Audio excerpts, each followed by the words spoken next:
I smelled her before I saw the folder. Lavender, and something warm underneath it, amber maybe, or vanilla musk. The scent Lauren had worn every day since our third date, the one I'd been buying her at the same counter in the same department store for 6 years, because she said switching perfumes felt like switching identities and she liked staying who she was. It didn't belong in Derek Calloway's office.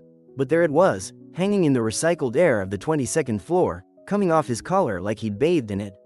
Nathan. He didn't stand up. Sit down. I sat. I noticed the cufflinks next, because my eyes needed somewhere to go that wasn't his face. Silver, brushed finish, a small engraved line down the center. Lauren had spent 40 minutes picking those out at a shop on the Gold Coast last December, holding up 3 different pairs under the light, asking me which ones looked more like Derek and less like a banker trying too hard. I remember laughing. I remember thinking it was sweet that my wife cared enough about my boss to get the gift right. I didn't think about it again until that morning, staring at those same cufflinks catching the light on his wrist, on his desk, 6 feet away from a folder with my name printed on the tab. "We're restructuring the investment division," he said. "Your position's being eliminated. 9 years. I did the math without meaning to. The way you do when your brain needs somewhere safe to go while the rest of you is still catching up. 9 years of 6 a.m. flights and midnight closings. 9 years of building his name into every deal memo while mine stayed in the footnotes. I'd told people once, at a Christmas party, that Derek Calloway was the closest thing I had to an older brother. I remember he'd laughed and said something about how family was good for business. He slid the folder toward me. Termination letter. NDA. A severance number that came out to 3 months' salary, like 9 years could be settled in a single quarter. Effective when? Today. I looked at him for longer than I needed to. Long enough that the professional mask he was wearing started to slip at the edges. And underneath it was something I didn't expect. Not guilt, something closer to relief, like a man setting down a weight he'd been carrying too long in a room he didn't think anyone could see him in. I signed everything. I didn't trust my voice enough to say more than, "Okay." I stood, and the lavender followed me all the way to the elevator, sitting in my sinuses like an accusation I couldn't yet translate. I called Lauren from the parking garage. No answer. I called again crossing the street. Nothing. I sent a text, "Just got fired. On my way home. We need to talk," and watched the 2 check marks turn blue almost instantly, which meant she'd read it, which meant she'd chosen not to answer, which was its own kind of answer.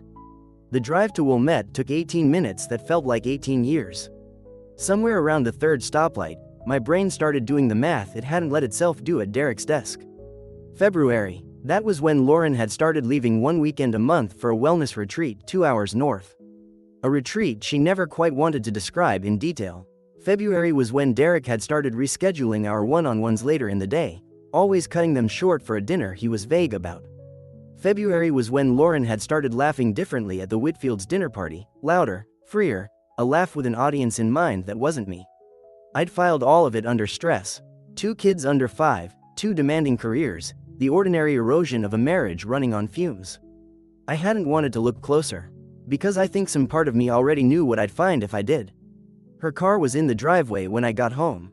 The kids' shoes were piled by the door the way they always were. A juice cup sat on the counter with a dried ring of apple juice around its base, evidence of an ordinary morning that had happened in a house I no longer understood. Lauren was at the kitchen table, phone face down in front of her, both hands flat on either side of it like she was bracing for something.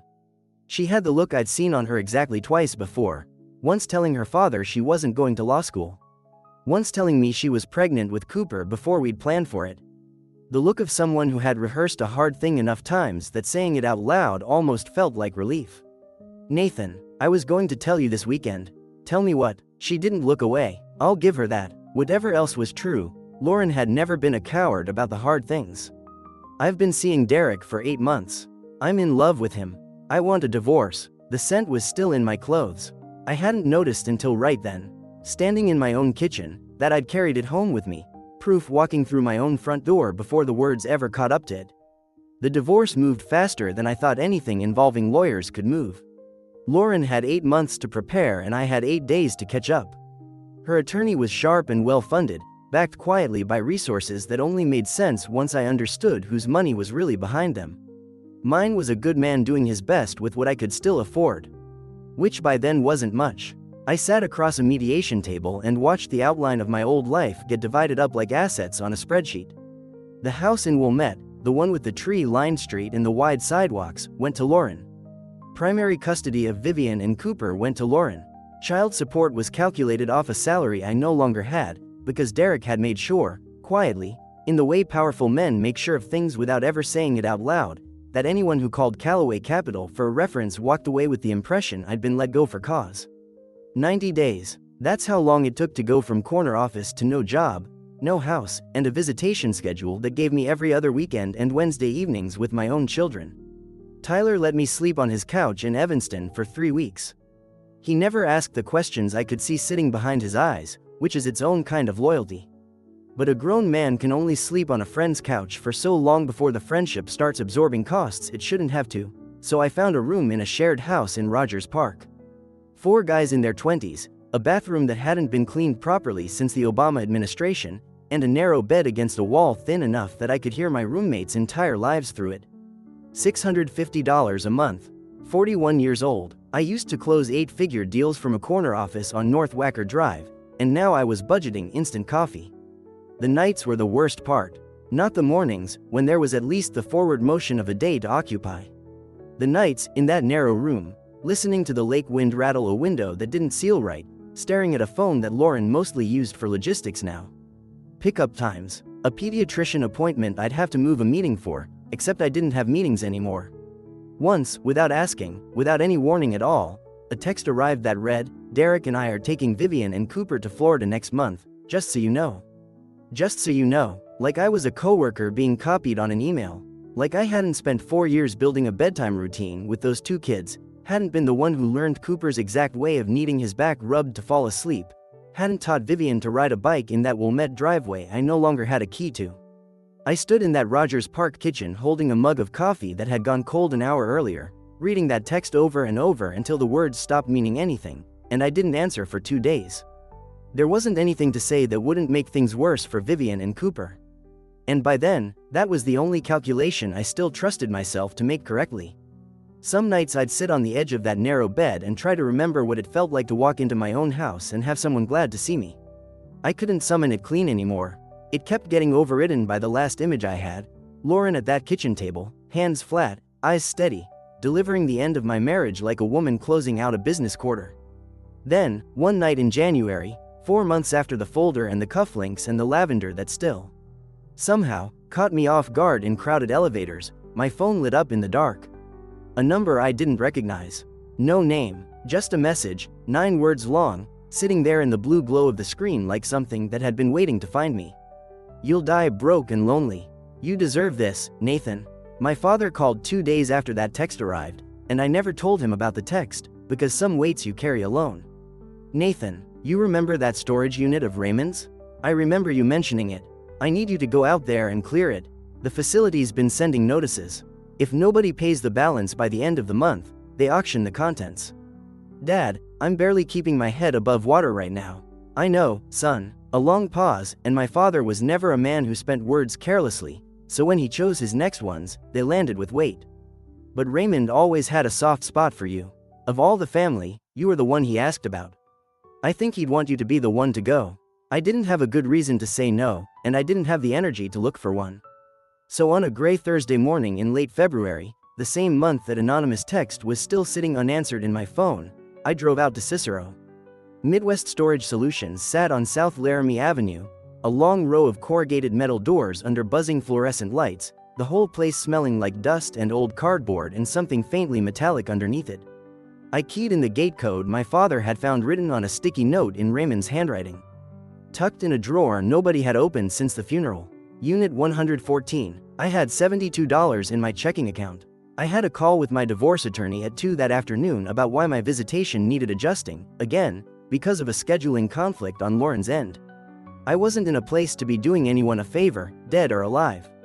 The padlock on 114 was heavy, old-fashioned, the kind that takes real strength to force open even when you have the right numbers. My father had given me Raymond's birthday backward. March 4, 1968, run in reverse. I tried it once. Nothing. My fingers were already going numb in the cold, and I told myself that was the reason, not anything else. I tried it a second time, slower, careful with each digit.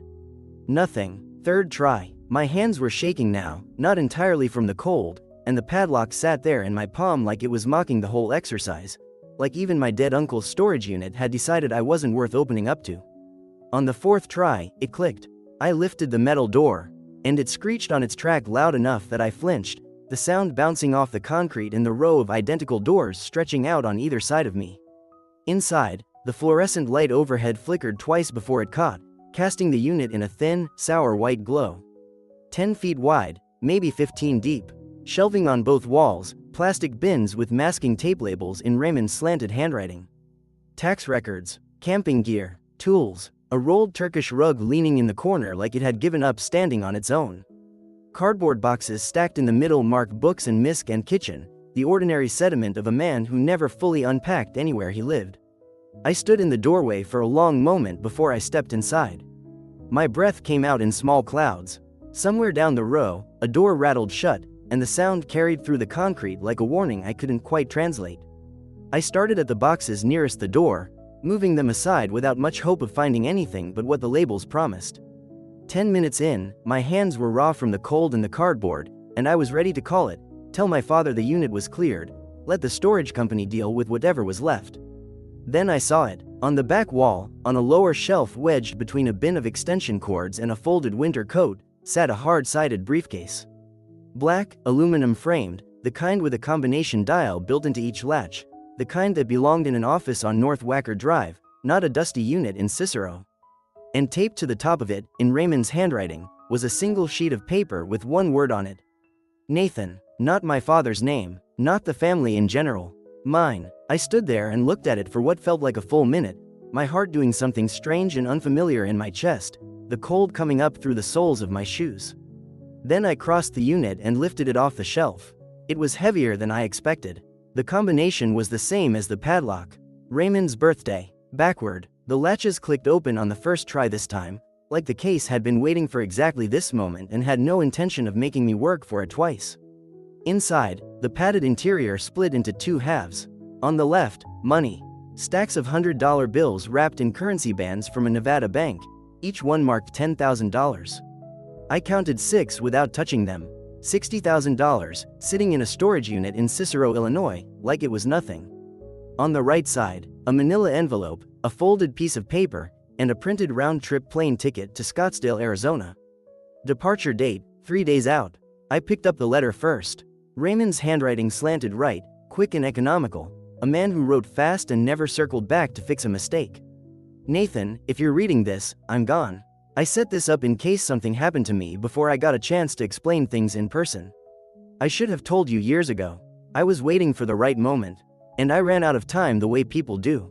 The $60,000 is travel money, living money, a buffer while you figure out the next step. Don't overthink it, just use it. The real story is in Scottsdale. The address is in the envelope. When you get there, introduce yourself to a woman named Sandra Cole. She's been expecting you, in a way, for about 20 years. She'll explain what I couldn't. Everything I built for a reason. You'll understand when you see it. You were always the one in the family who was going to do something real. Nathan, I knew it when you were 12 years old and you were the only one who asked me a question I couldn't answer. I didn't forget that. Take the flight. I sat down on the cold concrete floor with that letter in both hands, and the fluorescent light hummed over my head, and somewhere in the building another door rattled closed, and I read it twice more before I trusted myself to stand back up. I need to pause here, because I know exactly what some of you are thinking. $60,000 in a storage unit is the kind of thing that shows up in stories that end badly. A trap, dirty money, my uncle's idea of a joke from beyond the grave. I sat on that freezing concrete floor for the better part of an hour turning those possibilities over, and I won't pretend they didn't cross my mind more than once. But Raymond had been the one person in my family who ever looked at me like he was seeing something nobody else bothered to look for. Not the version my parents were proud of, not the version Derek had used for 9 years and then discarded. Something closer to the truth of who I actually was. And he'd waited, in whatever form a dead man can wait, for the exact moment I had nothing left to lose. I thought about Vivian's small hand grabbing my collar when I tried to set her down. I thought about Cooper's face at the window of a house I no longer had a key to. Then I picked up the plane ticket. 3 days later I flew to Scottsdale. The address in the envelope led me into a quiet neighborhood near McCormick Ranch, wide streets, low desert landscaping, houses tucked behind stucco walls with terracotta rooflines. Not flashy in the way people picture Arizona money. The kind of wealth that's confident enough not to announce itself. The gate at the address was solid iron, taller than I expected, set into a wall lined with olive trees. I stood there for a moment before I pressed the intercom, feeling suddenly, absurdly underdressed for whatever I was about to walk into. "Who is it?" A woman's voice, careful, measured, the voice of someone used to controlling exactly how much of herself she let into a conversation. "My name is Nathan Briggs. I'm Raymond Briggs' nephew. I found a letter he left me with this address." Silence. A long one. Long enough that I started wondering if I'd misread the whole situation, if this was some other Sandra Cole at some other gate. "How long ago did you find the letter?" 3 days. I came as soon as I could." Another pause, shorter this time. "Come to the front door." The gate buzzed and swung open slow, like it had all the time in the world, and I walked up a paved circular driveway toward a house that made the Wilmette Colonial look like a starter home. Sandra Cole opened the door herself. 63, maybe, silver threading through dark hair pulled back from a face that had clearly turned heads decades ago and had only gotten more interesting with age. Composed, watchful, the kind of face that had made hard calls and lived comfortably with the consequences. She looked at me for a long moment before she spoke. "You look like him." Around the eyes. Then, almost to herself, "People always said that." She led me through a house full of serious art. The kind that isn't hung to fill wall space but because someone spent years deciding it mattered. We ended up in a sunroom that opened onto a courtyard with a stone fountain, the light doing that gold, theatrical thing that only seems to happen in the desert in the late afternoon. She poured 2 cups of coffee without asking if I wanted one, and sat across from me like she was still deciding how much to give away. "Raymond told me if anything ever happened to him, a message would find its way to you eventually." She wrapped both hands around her mug. "He said you'd find the unit. He was usually right about people. What was he to you?" She took her time with that one. "Business partner, 23 years. A pause, and something crossed her face that wasn't quite a smile. "Before any of the business, though, he was the first person who ever believed I could build something serious. I was 27. Nobody was betting on me back then. He was." Over the next 3 hours, Sandra rebuilt my uncle from the ground up. Piece by piece, until the man I thought I knew barely resembled the one she described. Raymond hadn't left Rockford at 18 running from anything, the way the family had always assumed. He'd been running towards something specific, even if he couldn't have named it yet. He'd met Sandra in Las Vegas in 1993, a 25-year-old with no formal credentials and an uncanny instinct for land nobody else wanted yet. She'd been a young commercial property analyst willing to take a chance on his instincts. Together, over 2 decades, they'd quietly built something called Clearwater Land Partners. Not a name you'd find in any business magazine. The kind of company that bought large tracts of land 10 years before anyone else understood what was coming, held them with a patience that bordered on stubbornness, and sold only when the timing was exactly right. Nevada, Arizona, corners of Colorado and New Mexico that nobody paid attention to until, suddenly, everybody did. "He never wanted recognition," Sandra said, turning her mug slowly on the table. "Didn't want anyone in the family to know the real scale of it." "Why not?" The almost smile again. "He used to say rich relatives ruin families. He'd watched it happen before. He wasn't interested in watching it happen to his." I asked the question before I could stop myself. "What is the scale of it?" She set the mug down, and for the first time since I'd walked in, she looked at me directly, like she was deciding whether I was ready for the answer. Clearwater's current portfolio, after last year's sale of the Maricopa County holdings, has a net asset value of approximately $112 million. I heard every word individually. Together, they refused to add up to anything I could hold onto. Raymond's ownership stake was 43%, she continued, quiet and steady, like she'd rehearsed this exact moment more than once. "He revised his will 18 months before he died. The entirety of his estate passes to you. Nathan, we've been sitting in a legal holding pattern this whole time, because his instructions were specific. The beneficiary had to come here, in person, after finding the letter, before any transfer could be initiated." The fountain kept making its soft, ordinary sound in the courtyard. I sat there in that gold Scottsdale light and tried to fit together the uncle who mailed $50 birthday cards and told stories that always sounded slightly too good to be true, with a man who had spent 20 years quietly building a fortune and decided, without telling a single soul that it belonged to me. I didn't tell anyone right away. Not Tyler, not my parents, not Lauren. I flew back to Chicago and sat in that narrow Rogers Park bedroom for 3 days, and for most of it, I didn't do much of anything except think. The first thing I understood, sitting there with a number in my head too large to feel real, was that money doesn't automatically fix what's broken.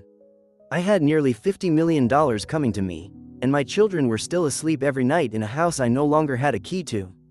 Being flown to Florida by the man who'd taken my job, my wife, and 9 years I couldn't get back in a single conversation. The second thing I understood was that whatever I did next was going to define a long stretch of the rest of my life. And I had options. That's the part nobody tells you about sudden money, that it doesn't just solve problems, it opens doors you never had the resources to walk through before, and some of those doors lead somewhere ugly. I let myself imagine it, just once. Sitting on the edge of that bed in the dark, I pictured buying Callaway Capital Group outright, walking into that same corner office, and firing Derek myself, using his own termination folder, his own script, maybe even wearing his own cufflinks back at him as a joke only I'd understand. I pictured funding a competitor to poach every client he had left, one by one, until his name meant nothing on North Wacker Drive. I let myself sit in that fantasy for a few minutes, and I won't lie to you. It felt good the way picking at a wound feels good, that sharp relief that isn't actually relief at all. Then I thought about Vivian's hand wrapped around my collar, refusing to let go when I tried to set her down. I thought about Cooper's face pressed to the window of a house I used to call mine. And the fantasy just emptied out, the way anger does once you've actually looked at what it would cost the people who matter most. I'm human. I'd been humiliated in ways that went all the way to the bone. But revenge wasn't going to buy back a single missed bedtime, and every dollar I spent proving a point to Derek Callaway was a dollar not spent building something my kids could actually stand on. So I let the fantasy go, and what was left underneath it wasn't numbness anymore. It was something steadier, something closer to resolve. Everything I did from that point forward, I decided, I was going to do with Vivian and Cooper as the fixed point. Not spite, not Derek, not even Lauren, just the two of them, and the kind of life I still had time to rebuild for them. The first call I made wasn't to a broker or an accountant. It was to a family law attorney. Not the one I'd used during the divorce, the one who'd been competent and outmatched and buried under a caseload that didn't leave room for creativity. A different firm this time, one of the top custody practices in Chicago, the kind I'd heard about in passing for years and never once thought I'd be able to afford. A woman named Jennifer Hartwell, who came recommended with a reputation for being absolutely methodical and, depending on who you asked, slightly frightening in a room. I sat on the edge of that bed with my uncle's letter still creased in my jacket pocket, and I picked up the phone before I could talk myself into waiting one more day. Jennifer Hartwell asked me one question before she asked anything else. Was the custody arrangement agreed upon in mediation, or ordered by a judge? Agreed, technically. I sat across from her in an office on the 31st floor that made Derek's old office look modest. But agreed under circumstances where my financial position made fighting for anything more practically impossible. And your circumstances have changed. Considerably. She didn't smile, exactly, but something in her expression sharpened with interest. Material change in circumstances is grounds for custody modification in Illinois. If you can demonstrate stable housing, financial stability, and a genuine, ongoing ability to provide a primary residence for your children, a motion to modify is more than reasonable. It's strong. I drove to Wilmette that Saturday for my scheduled visit, the one bright fixed point in a week that otherwise felt like treading water. Cooper had gotten a haircut that made him look suddenly, heartbreakingly older, like some version of himself I hadn't been invited to watch arrive. Vivian had learned a knock-knock joke at preschool and told it to me 4 times in a row with the same delighted certainty each time, like the punchline got funnier with repetition instead of less. I held both of them longer than I probably needed to before I finally let go and drove back to Rogers Park alone. Within 60 days, I'd purchased a 4-bedroom house in Evanston, 3 miles from the Wilmette house, same school district, close enough that neither kid would lose a friend or a familiar street. I paid for it outright. No mortgage, no financing, no waiting on approval from anyone. Tyler helped me furnish it over a single frantic weekend, standing in the empty living room afterward with an expression he was clearly trying to keep neutral and failing. Raymond, I said, because by then I'd told him the broad strokes. Raymond, he repeated slowly, your uncle was secretly worth over $100 million for 20 years, and the extent of his communication with you was $50 birthday cards. That's about the size of it. Tyler sat down right there on the bare hardwood and laughed until his eyes were wet, and for a second, it was the first thing that had felt genuinely light in months. The custody modification process itself was not light. 3 separate hearings, a guardian ad litem evaluation that meant a stranger walking through both houses, asking my children careful, gentle questions designed to surface things 4- and 6-year-olds couldn't fully articulate on their own. Lauren fought it harder than I expected. In the second hearing, her attorney argued the timing spoke for itself. Mr. Briggs received a substantial inheritance and immediately moved to unwind an arrangement both parties agreed to less than a year ago. That is not evidence of a genuine change in his capacity to parent. That is evidence of leverage. Jennifer didn't raise her voice. She never did. My client agreed to that arrangement while unemployed, uninsured, and living in a single rented room, following a job loss engineered in part by the man his ex-wife left him for. He did not create those circumstances. He is simply no longer trapped by them. She turned toward the judge. The question isn't whether Mr. Briggs's finances change. It's whether he ever once, in the 18 months prior, missed a scheduled visit with his children. He did not one. Lauren looked at me across the room during that exchange, and for just a moment, something in her face wasn't strategy. It looked almost like grief, like she was watching a version of the marriage she'd ended play out in a courtroom and didn't entirely know how to feel about it anymore. The evaluator's report recommended shared physical custody, alternating weeks. The judge agreed. The morning I brought Vivian and Cooper to the Evanston house for the first time, their rooms were already finished. Vivian's had the purple lamp she specifically requested on the drive over, insisting it had to be the exact shade of purple in her preschool sneakers. Cooper's had a train track that swallowed most of the floor space, curling under the bed and back out again. Vivian walked through the front door first, looked around slowly, taking inventory the way she did with everything, and then turned to me with the particular seriousness only a 4-year-old can produce. "Daddy, is this your house?" "Our house," I said. "For when you're with me." She nodded, processing it the way she processed everything, one careful beat at a time. "Does it have a backyard?" "It has a big backyard." She turned and marched toward the kitchen to go find the back door, absolutely certain this arrangement met her standards, no further negotiation required. I stood alone in the front hallway of a house I'd bought with money I never expected and never asked for. And I cried, not the composed, controlled kind of crying, the kind that comes up from somewhere you didn't know was still that raw, standing in an empty hallway with my children's laughter drifting in from the backyard, thinking about every version of this exact moment I thought I'd already lost for good. People ask me, pretty often, what I did about Derek. The honest answer is less than they expect. I never sent an email. I never made a call meant to hurt him. I didn't have to. Structuring Raymond's estate transfer required making the company holdings and my ownership a matter of legal record. Financial disclosures, filings, the kind of paperwork trail that eventually finds its way to people who pay attention in small, tightly connected professional worlds. Chicago's investment community is smaller than it looks from the outside. Word traveled. I didn't spread it. I didn't need to. I built something instead. Briggs Capital Ventures opened its doors on North Michigan Avenue, not far from the building where I used to work 80-hour weeks for someone else's name on the letterhead. Same strategy Raymond had spent 2 decades mastering. Undervalued land, positioned years ahead of the development that would eventually find it. Sandra Cole joined as senior advisor. Tyler ran operations, and within 18 months, we'd closed 3 significant land positions in the Phoenix area, a Texas Hill Country acquisition north of Austin, and a mixed-use development back on Chicago's south side, in the very neighborhood adjacent to the Rogers Park room I'd once paid $650 a month to live in. 80 construction jobs, a commercial block that had sat vacant for a decade, brought back to life. Derek Calloway's firm experienced what the business press later called significant client attrition over the following 2 years, a polite phrase for what actually happened, which was that people who'd once trusted him with generational wealth quietly, deliberately, moved their business elsewhere. I ran into him exactly once during that stretch, at an industry function neither of us could gracefully avoid. In a near-empty conference room off the main event space where we'd both stepped out for air we didn't actually need. He looked older, thinner in the face, the kind of thin that comes from stress rather than discipline. "Nathan," he said my name carefully, testing how much ground he still had to stand on. "Derek, I heard about the inheritance." A pause, an attempt at something casual that didn't land. "Congratulations." Raymond, was it? Didn't realize he had that kind of money.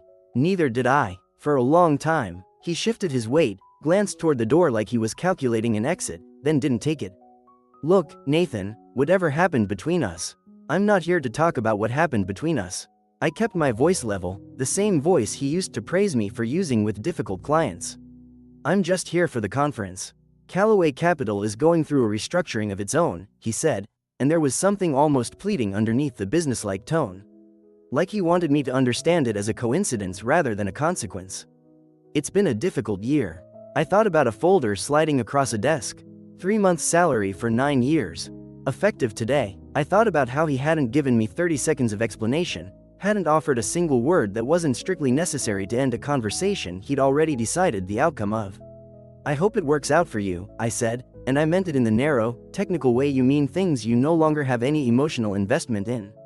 He waited for something more. Some acknowledgement, maybe, of how far the two of us had traveled from that office on the 22nd floor, him behind the desk and me in the chair. I didn't give him one. There wasn't anything left to say that would change what either of us already understood standing there. I turned and walked out first this time, back into the noise of the conference, and I didn't look back to see what he did after that. Some men you don't need to watch fall. You just need to know you're no longer standing where they can reach you. Lauren and I co-parent now. Functional, not friendly, not the kind of relationship you'd build a movie around, but steady in the ways that actually matter. Vivian and Cooper move between our two houses with the easy adaptability of children who've simply learned, over time, that they're loved fully in both places, and somewhere along the way I stopped needing anything more than that to feel like the outcome had landed right. Last spring, Vivian turned 7.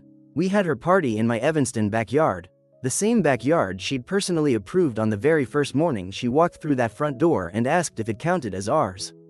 Paper lanterns strung low between the trees. A cake with 7 candles that took her 3 tries and one very serious face to blow out completely. Her school friends tore across the lawn through a sprinkler that had no business making that much noise, and the whole yard, gold in the late afternoon light, looked like something out of a movie about exactly this kind of ordinary, hard-won happiness. I stood at the edge of it with Tyler, a beer sweating in his hand, both of us just watching. Your uncle knew, he said, not really asking. He knew something, I said. He knew you'd be okay. I thought about Raymond then, really thought about him, maybe more clearly than I ever had while he was alive. The tan that never quite matched the vague stories. The 2 visits a year. The $50 bills folded into birthday cards long after I was old enough that it should have felt strange. Except it never did, because it was just Raymond being Raymond. 23 years of quiet, patient building across Nevada and Arizona and Colorado, assembling something enormous that he apparently never once intended to spend on himself. I thought about the briefcase with my name taped to the top of it, sitting on a shelf in a cold storage unit for over a year, waiting.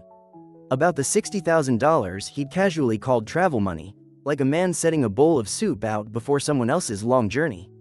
Not his own. I thought about my father's voice on the phone that gray February afternoon. Raymond always had a soft spot for you. Of all the family, you were the one he asked about. Raymond had seen something in me that I hadn't been able to see in myself, not from inside the life I was living at the time, the one built on 9 years of loyalty to a man who wore my wife's perfume out of his own office like it was nothing. Raymond had waited for the exact moment everything obscuring that truth had been stripped away. And then he'd left me precisely what I needed. Not comfort, not an easy landing, the means to build something real, on my own terms, with my own hands. He knew, I said again, quieter this time. Vivian came sprinting across the yard toward me, feet soaked from the sprinkler, holding out a piece of cake at an angle that made its survival look genuinely uncertain. Daddy, there's still some left. You have to eat some before it's all gone. I caught her before she collided with me full speed, one arm sliding under her, the cake somehow, miraculously, still intact.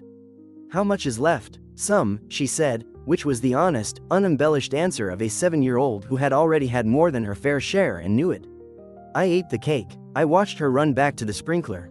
And somewhere behind me, back in the quiet of my home office, that same briefcase sits on a shelf where I can see it every time I sit down to work.